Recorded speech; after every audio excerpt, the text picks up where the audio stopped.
avances, acciones, repito, en favor de la justicia, de la ética en el combate que hacemos contra funcionarios que atentan contra el erario nacional, pero también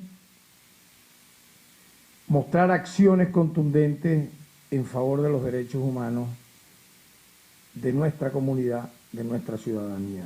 Las acciones que el Ministerio Público ha venido realizando en favor de la justicia y los derechos humanos. La bandera de nuestra gestión es esa, por la justicia y los derechos humanos.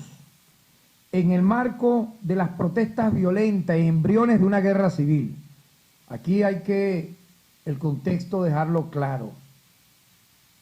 No eran manifestaciones pacíficas, reivindicativas para entregar un documento en una instalación pública o privada, sino lamentablemente manifestaciones violentas con el uso muchas veces de quienes allí participaron de armas convencionales o no convencionales, el uso de bombas, etcétera, que produjeron un muy lamentable saldo de muertos y heridos, algunos, como ya hemos detallado y voy a desarrollar, por parte de agentes del Estado y otros también en contra de funcionarios policiales o militares que fueron asesinados o heridos por estos manifestantes violentos.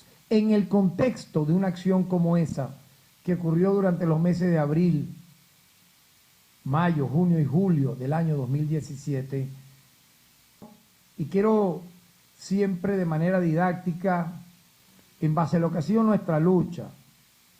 Aquí nosotros tenemos la suficiente autoridad moral que, por cierto, no tienen algunos, entre comillas, y que defensores de los derechos humanos que durante, por cierto, los años 60, 70, 80 y 90, más bien fueron promotores de violaciones a derechos humanos, coautores, cómplices, por su silencio o por el apoyo material a hechos como las desapariciones forzadas que ocurrieron durante los años 60, lanzamiento de militantes de la izquierda revolucionaria desde helicóptero.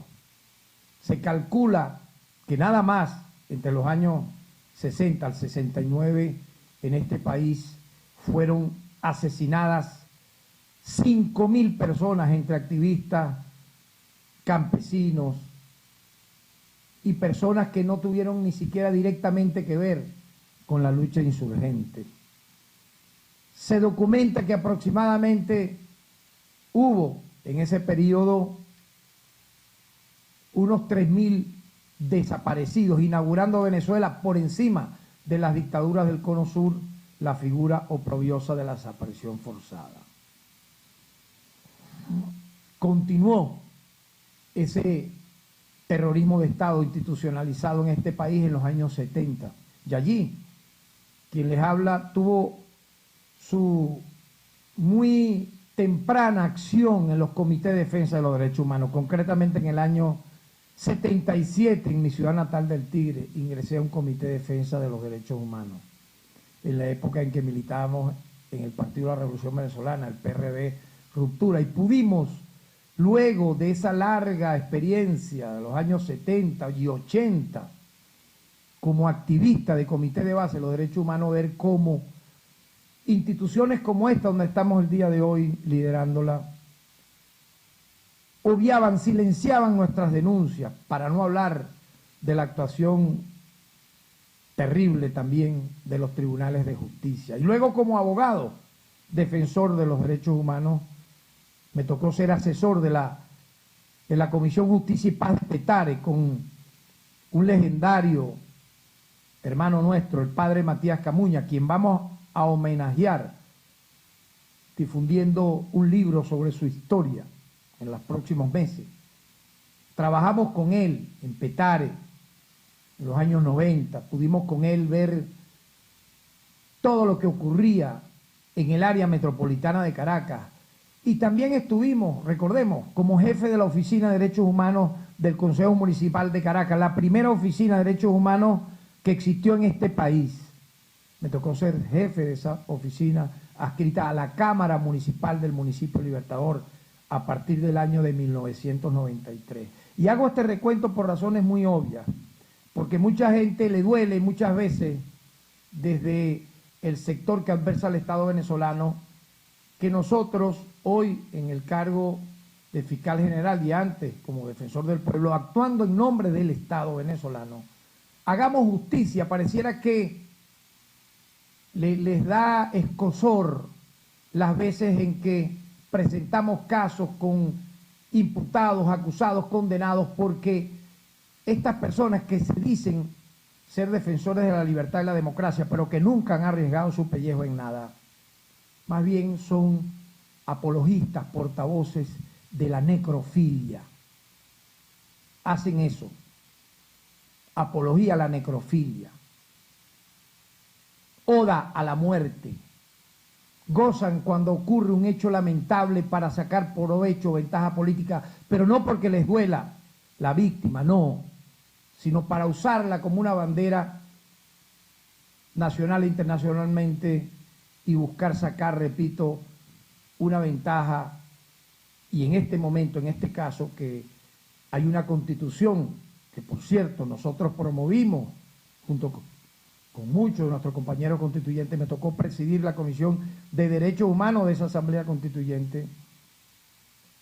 Y le entregamos al mundo el título 3 de los derechos humanos, que habla de los capítulos sobre derechos civiles, políticos, económicos, sociales, culturales, ambientales e indígenas. Desde el prólogo hasta las disposiciones finales es una constitución programática, emblemática, ejemplar. ¿Y dónde nació? ¿Cómo nació? Bueno, bajo el fervor de las luchas de transformación que en su momento lideró el presidente Hugo Chávez. No lo hicieron los jefes de Estado anteriores, todo lo contrario, hicieron de la Constitución del 61 letra muerta. Y hago todo este recuento porque, obviamente, vean ustedes, hay que tener memoria. En el año de 1995, siendo jefe de esa oficina de Derechos Humanos del Consejo Municipal de Caracas, nosotros propusimos una ordenanza, vean esto, una ordenanza, y aquí voy al principio de proporcionalidad y el uso progresivo de la fuerza.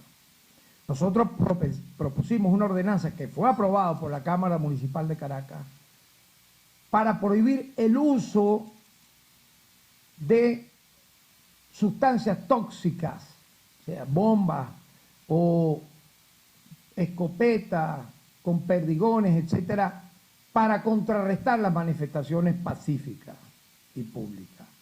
Y fue un hecho sin precedentes para la época. Estoy hablando, calculen ustedes, hace 26 años atrás. Y a partir de ahí fundamos la Cátedra de Derechos Humanos en la Policía de Caracas, recientemente nacida esa policía, en materia de derechos humanos. Por lo tanto, aquí nadie le va a dar clases, nadie, a este Ministerio Público bajo nuestra gestión sobre cómo actuar en materia de derechos humanos. Los que lo hacen desde un exilio dorado, desde oficinas pagadas